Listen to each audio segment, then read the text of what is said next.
Hello दोस्तों, नमस्कार। कैसे हो आप सभी लोग? उम्मीद करते हैं आप सभी लोग ठीक होंगे। आज की इस वीडियो में हम आपको basic structure of the constitution यानी कि संविधान की मूल संरचना क्या होती है उसके बारे में बात करने वाले हैं। इससे पहले मैंने वीडियो में आपको संविधान का संशोधन कैसे होता है उसके बारे में मैंने बता दिया था।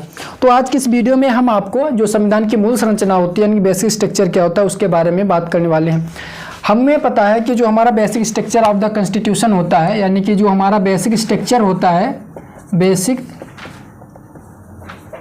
स्ट्रक्चर जो होता है, बेसिक स्ट्रक्चर जो होता है संविधान का जो मूल संरचना होता है किसका? संविधान का। उसके बारे में बात करने वाले हैं कि संविधान का मूल संरचना क्या होती है।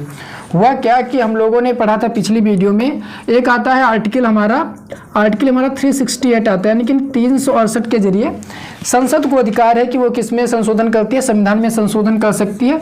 और वो मैंने 3 प्रकार से पढ़ा था। एक होता है सिंपल मेजोरिटी, एक होता है साधारण बहुमत, एक होता है विशेष बहुमत, एक होता है विशेष बहुमत प्लस आधे से अधिक राज्यों की स्वीकृति होनी चाहिए। तो हम संविधान में संशोधन कर सकते हैं, किसी भी भाग को बदल सकते हैं। लेकिन उसमें बाद में क्या हुआ, मूल संरचना का जो है ढांचा बता दिया गया कि भाई ये मूल संरचना, आप इसमें तो संशोधन नहीं कर सकते हो।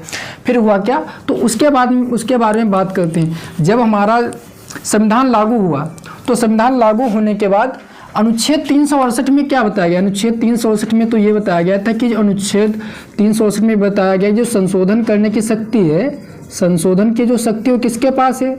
संसद के पास है। संसद क्या कर सकती है?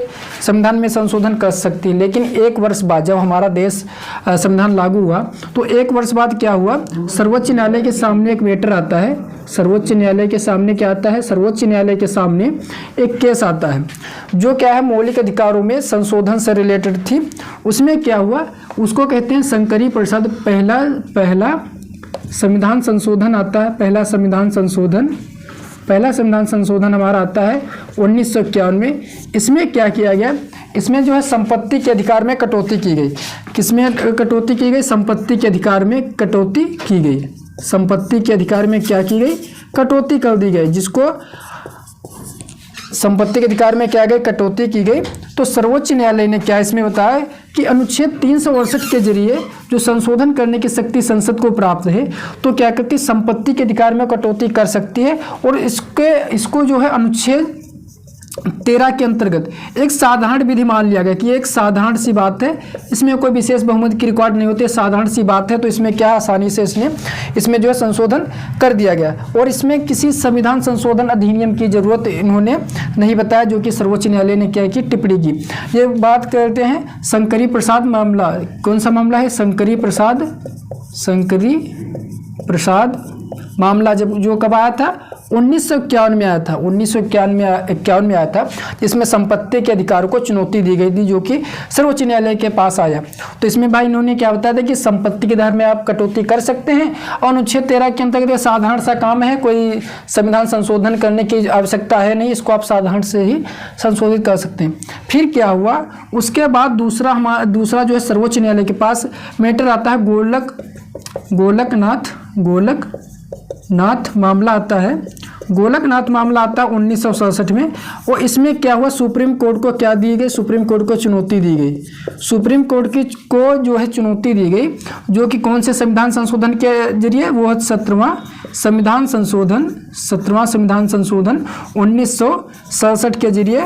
इसमें 1969 के जरिए इसमें जो है 17वां संविधान संशोधन 1969 के जरिए जो है सुप्रीम कोर्ट को चुनौती दी गई। इसमें क्या हुआ कि 9वीं जो अनुसूची होती है, 9वीं अनुसूची में कुछ जो विषय थे, कुछ विषय पर कानून बनाने का जो अधिकार था वो किसको प्राप्त था?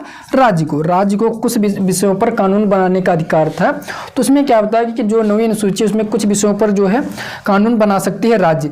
फिर क्या हुआ, तो इसमें सर्वोच्च न्यायालय ने क्या टिप्पणी दी? सर्वोच्च न्यायालय ने टिप्पणी ये दी कि जो हमारे मौलिक कर्तव्य हैं वो अपरिवर्तनीय है, यानी कि उनमें कोई परिवर्तन नहीं किया जा सकता है, अपरिवर्तनीय होते हैं। और संसद क्या कर सकती है? संसद जो हमारी है वो मौलिक अधिकार को संशोधन नहीं कर सकती। मौलिक जो अधिकार हमारे हैं मौलिक अधिकार इसको संशोधित नहीं कर सकती है। तो गोलकनाथ बनाम जो मामला आया था उसमें क्या हुआ कि संसद मौलिक अधिकार में संशोधन नहीं कर सकती, जबकि पहले वाले में बताया कि संसद जो है मौलिक अधिकार में संशोधन कर सकती है। फिर क्या हुआ, फिर एक हमारा बहुत फेमस केस आता है जिसको हम केशवानंद भारती मामला कहते हैं बनाम केरल राज्य, जिसको कहते हैं केशवानंद भारती, इसको कहते हैं केशवानंद भारती, केशवानंद भारती मामला, केशवानंद भारती मामला जो 1973 के नाम से जो है ये फेमस है। इसमें क्या हुआ, संसद क्या कर सकती है, संसद को क्या बताया गया, जो संसद है वो मूल अधिकार को क्या कर सकती है, मूल अधिकार को सीमित कर सकती है, यानी कटौती कर सकती है, मूल अधिकार को क्या कर सकती है, सीमित कर सकती है, सीमित कर सकती है। मूल अधिकार को हटा भी सकती है, ठीक, मूल अधिकार हटा भी सकती है, मूल अधिकार को हटा भी सकते, किसी मूल अधिकार को क्या कर सकती है, वापस भी ले सकती है, किसी मूल अधिकार को वापस भी ले सकती है। तो सर्वोच्च न्यायालय ने क्या व्याख्या की कि संसद को तो भाई संविधान में संशोधन करने का अधिकार तो प्राप्त है, लेकिन क्या हुआ कि इसमें कुछ मूल ढांचा बता दिया गया, यानी कि बेसिक स्ट्रक्चर कुछ बता दिया गया कि ये जो स्ट्रक्चर हम आपको दे रहे हैं इसमें संसद जो है संशोधन नहीं कर सकती है। तो बेसिक स्ट्रक्चर जो सर्वोच्च न्यायालय द्वारा बताया गया, यानी कि सर्वोच्च न्यायालय जो हमारा भारत का सर्वोच्च न्यायालय होता है, सबसे टॉप पर होता है न्यायिक व्यवस्था में सर्वोच्च न्यायालय, तो उसने कुछ अपना बेसिक स्ट्रक्चर बताया कि ये बेसिक स्ट्रक्चर है, इसमें जो है संसद संशोधन नहीं कर सकती। वो हमारी क्या हो गया, संविधान की सर्वोच्चता हो गई, संविधान की सर्वोच्चता हमारी हो गई, लोकतांत्रिक हो गया, धर्मनिरपेक्ष हो गया, संघीय स्वरूप हो गया, राष्ट्र की एकता अखंडता हो गई, राष्ट्र की एकता अखंडता हो गई।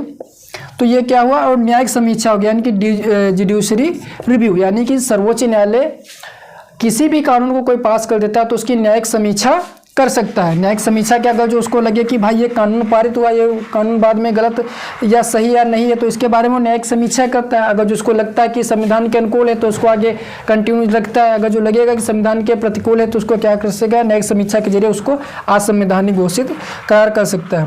फिर क्या हुआ, तो ये हुआ राष्ट्र की एकता अखंडता की भी रक्षा करना, और कानून का शासन का मतलब यह है, भारत में लोकतांत्रिक गणराज्य है, यहाँ पे लोग चुन के प्रतिनिधि लोग आते हैं, तो कानून का शासन चलेगा, ना कि राजशाही तंत्र, यानी कि राजशाही नहीं चलेगा। तो ये क्या, संविधान का जो मूल स्ट्रक्चर हो गया। तो हमने क्या पढ़ा, हमने पढ़ा जो संविधान की मूल संरचना होती है उसको संविधान लागू होने के बाद पहला संविधान संशोधन आया 1951 में, उसमें क्या बताया गया, उसमें यह बताया गया जो अनुच्छेद 368 है वो संसद के पास क्या है, संविधान में संशोधन करने की शक्ति है। तो मौलिक अधिकार में क्या संशोधन कर सकते या नहीं कर सकते, इससे रिलेटेड पहला मामला जिसको हम शंकरी प्रसाद मामला 1951 के नाम से जानते हैं, जो पहले संविधान संशोधन को चुनौती दी।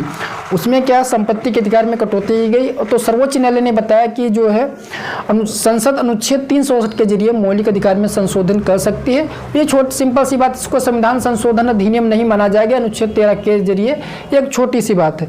तो सामान्य विधि मान लिया कि इसको दे तो सामान्य विधि। फिर क्या, दूसरा हमारा गोलकनाथ बनाम मामला है 1967 में, इसमें सर्वोच्च न्यायालय को चुनौती दी गई, जो कि 17वां संविधान संशोधन अधिनियम 1969 में इसके बारे में बताया गया। तो मौलिक अधिकार जो क्या है, मौलिक अधिकार जो अपरिवर्तनीय होते हैं, और संसद मौलिक अधिकार में क्या करती, संशोधन नहीं कर सकती। ये सुप्रीम कोर्ट ने टिप्पणी की, जो कि किससे रिलेटेड था, जो 9वीं अनुसूची थी उसमें कुछ विषयों पर कानून बनाने की शक्ति किसको थी, राज्य को थी। फिर हमारा केशवानंद भारती मामला आता है, उसमें बताया कि संसद भाई मौलिक अधिकार को संशोधित भी कर सकती है, उनको कम भी कर सकती है, उनको बढ़ा भी सकती है, ठीक।